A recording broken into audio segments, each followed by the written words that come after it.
Situación en Bolivia antes de la masacre de San Juan. Durante el segundo gobierno de Víctor Paz Estenssoro de 1960 a 1964, en el marco de las políticas internacionales, se aceptaba cualquier tipo de ayuda económica, ya sea occidental o comunista, con el objetivo de convertir a Bolivia en una nación de verdad.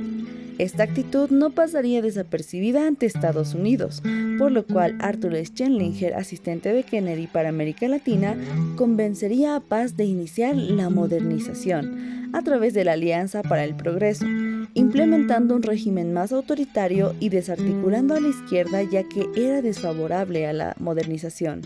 Guillermo Bedregal, entonces presidente de la Comebol, fue otro aliado importante de Estados Unidos, que ayudaría a la captura de 50 dirigentes mineros.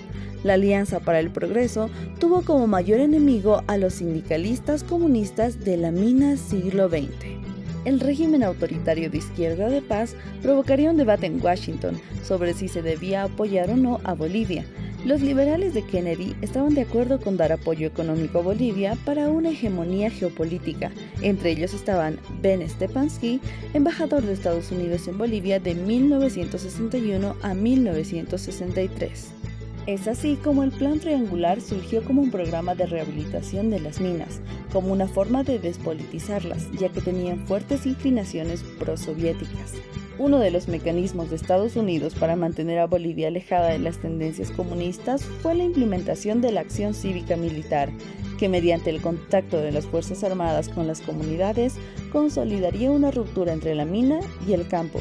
Es en este contexto de la acción cívica militar que el general René Barrientos asumió un protagonismo importante, logrando un reconocido apoyo popular en las comunidades campesinas cochabambinas.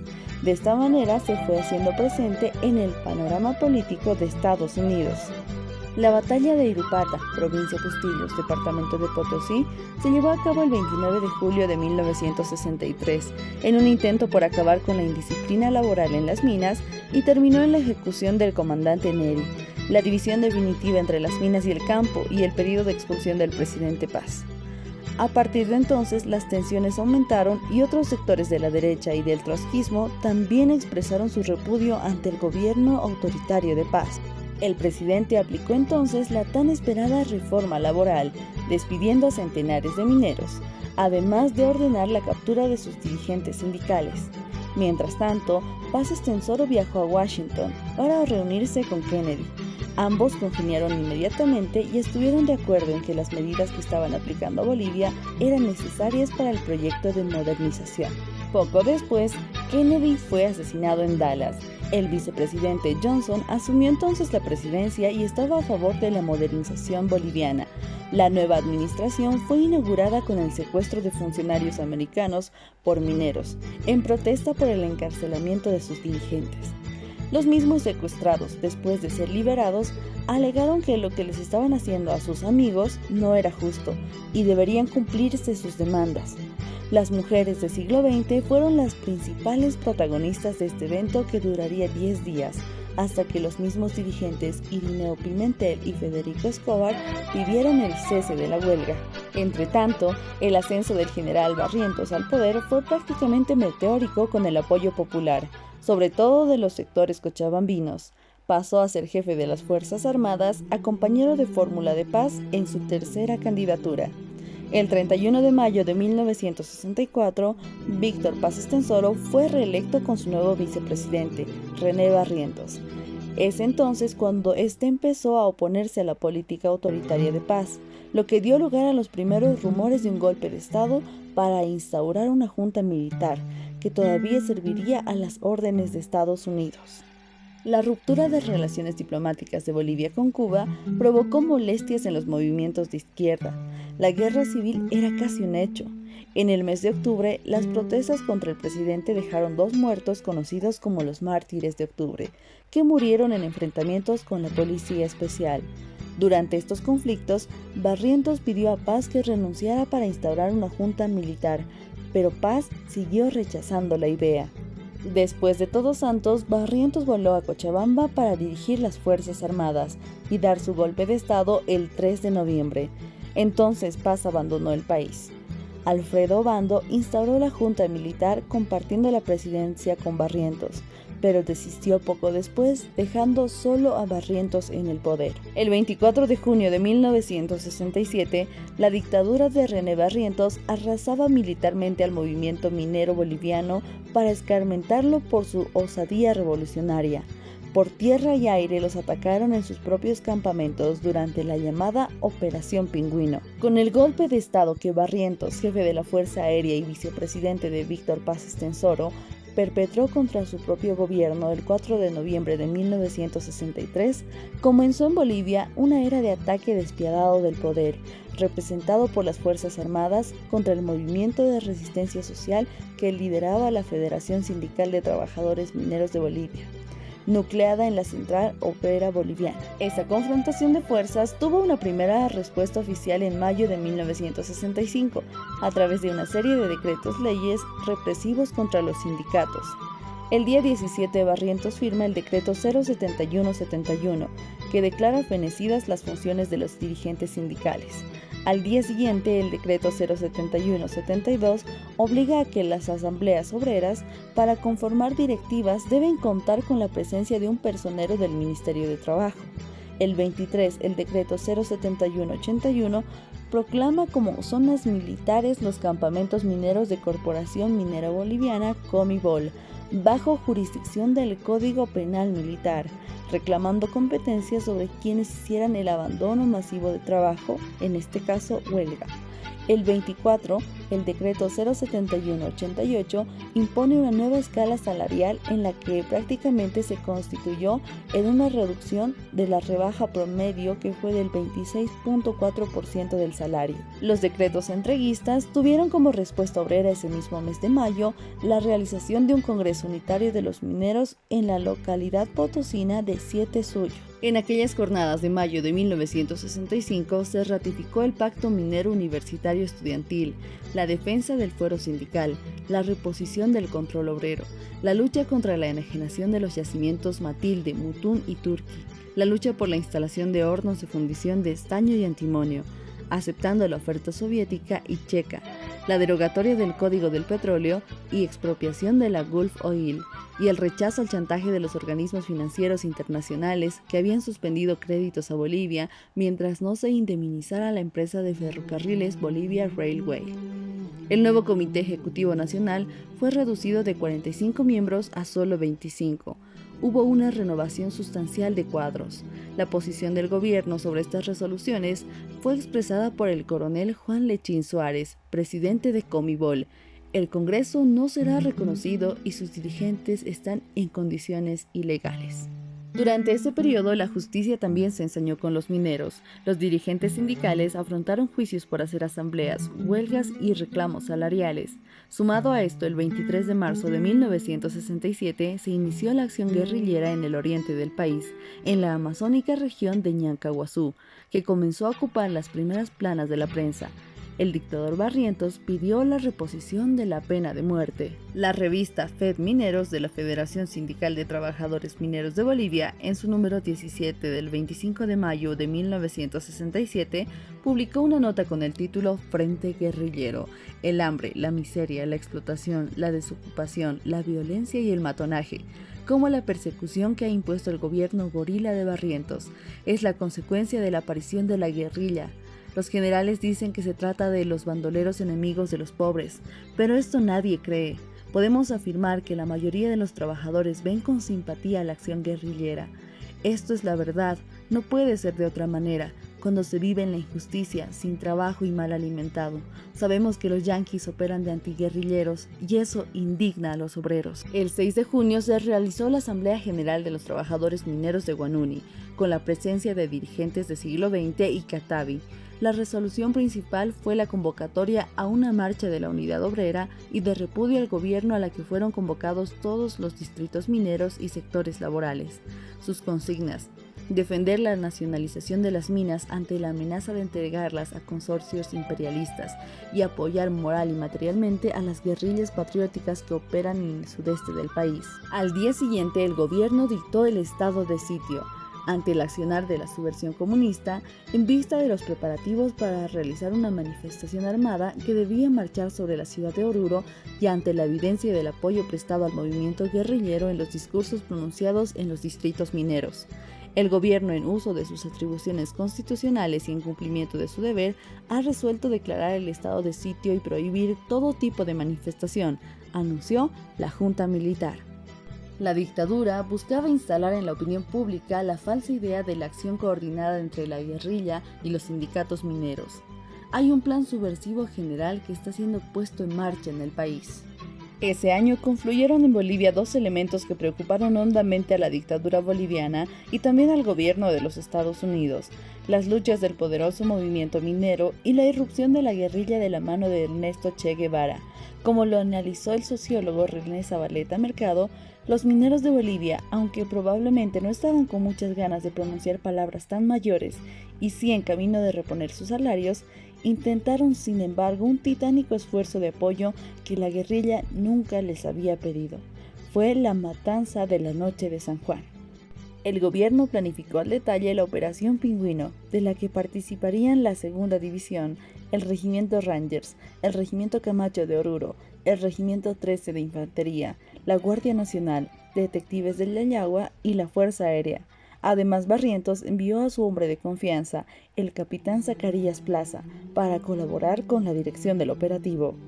A las 4:40 de la madrugada en los campamentos mineros del siglo XX, mientras los obreros y sus familias celebraban con las fogatas tradicionales de la noche de San Juan, la más fría y extensa del año, las fuerzas operacionales ingresaron y dispararon sin contemplaciones.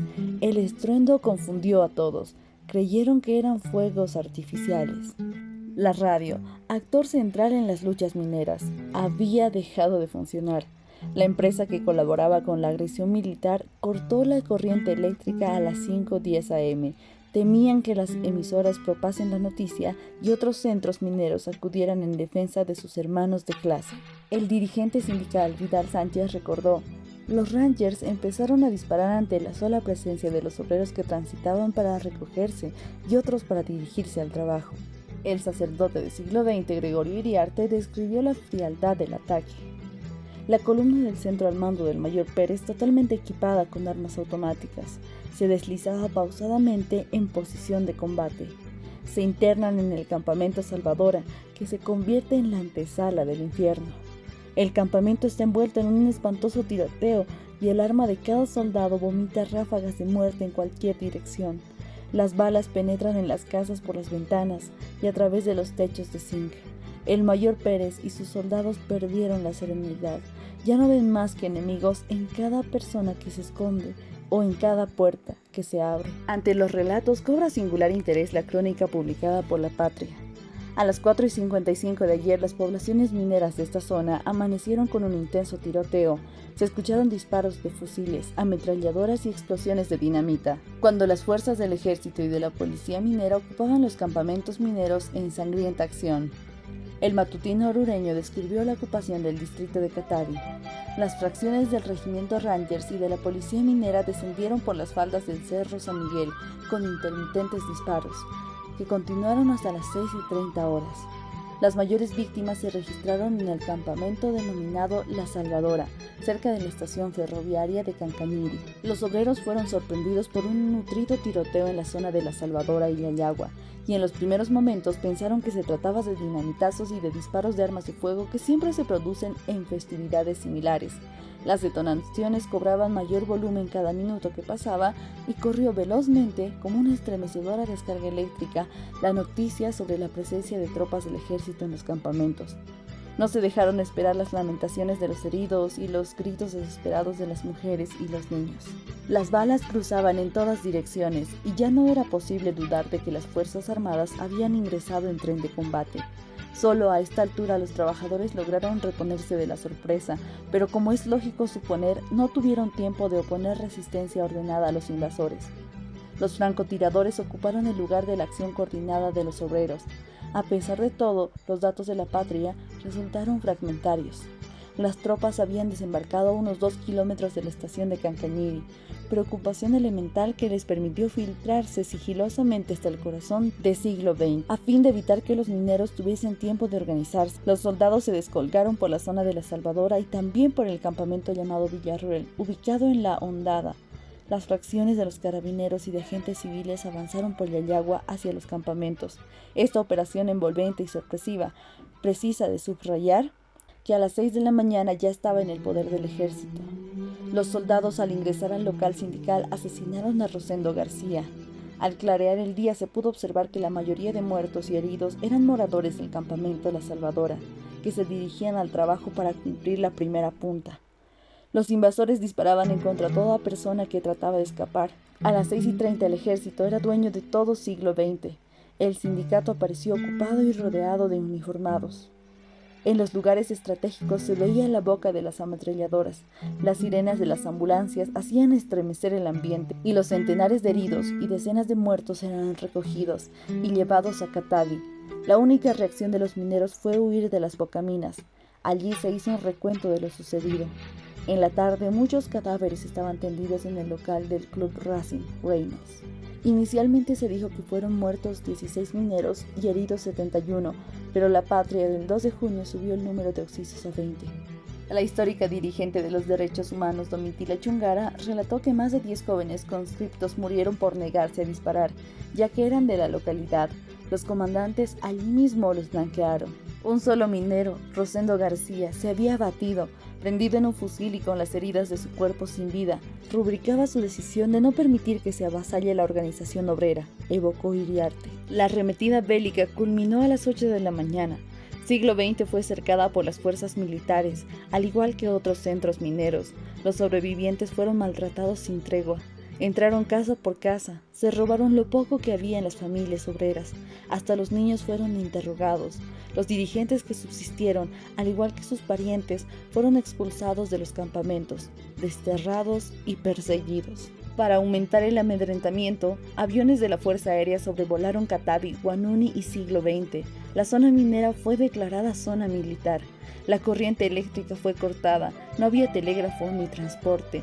La vigilancia de las carreteras intensificadas con tropas y agentes del DIC, Departamentos de Investigación Criminal, impidiendo la llegada de reporteros.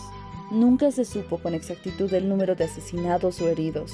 Las cifras oficiales fueron cambiando hasta llegar a la de 27 muertos y 80 heridos. El historiador James dijo que fueron 87 los que sucumbieron a la bala militar. Otras fuentes hablan de más de 200. García Cárdenas relata los días posteriores al exterminio. En siglo XX, Catavi, Guanuni y otras minas que se encontraban bajo control militar. Las estaciones de radio fueron destruidas y ocupadas. La Comibol comenzó a despedir a un gran número de trabajadores, en especial en siglo XX y Guanuni. También comenzaron a cerrar las pulperías, lo que significó que a los mineros, que ya vivían en situaciones deplorables, se les sumó el hambre. 50 mineros fueron despedidos del trabajo. Otros fueron apresados, aún sin tener nada que ver con los movimientos políticos. Los despedidos no solo perdían el trabajo, sino también debían dejar la vivienda en 2 días. De otro modo, la empresa enviaba un camión y los sacaba del distrito junto a sus familias por estar en la lista negra. En el caso de las mujeres cuyos maridos habían sido deportados, se les echaba de sus viviendas. El sindicato fue cerrado, los dirigentes estaban en clandestinidad. Unos 200 líderes fueron confinados en prisiones infernales en las tropicales regiones orientales. Desde Ñancahuazú, el comunicado número 5 del Che a los mineros de Bolivia, que nunca llegó a difundirse, denunció: una vez más corre la sangre proletaria en nuestras minas. En los últimos tiempos se rompió transitoriamente el ritmo y los obreros insurrectos fueron el factor fundamental del triunfo del 9 de abril. Se refiere al movimiento insurreccional de 1952, conocido como la Revolución Nacional, que derrotó al ejército regular en las calles de La Paz y Oruro. Ese acontecimiento trajo la esperanza de que se abría un nuevo horizonte y de que por fin los obreros serían dueños de su propio destino. Pero la mecánica del mundo imperialista enseñó a los que quisieron ver que en materia de revolución social no hay soluciones a medias. O se toma todo el poder o se pierden los avances logrados con tanto sacrificio y tanta sangre. La valentía de los diputados Marcelo Quiroga Santa Cruz y José Ortiz Mercado desnudó la maniobra de ocultamiento de la dictadura de Barrientos sobre las masacres mineras. y meses después por la responsabilidad de la CIA en el asesinato y posterior desaparición del Che, ambos fueron desaforados del Congreso y confinados a las zonas remotas de Xiamas y Alto Maridi. El movimiento minero es considerado en Bolivia como la vanguardia y columna vertebral del sindicalismo. Por eso la represión estatal fue regla. Entre 1923 y 1993 se registraron 11 masacres contra los mineros. Como reza la canción, los mineros volveremos de canto popular. No volverán a sangrar las calles del campamento, ni se escucharán lamentos en las noches de San Juan. Y si nos quitan el pan a la fuerza de dictaduras, nuestra lucha será dura por pan y libertad.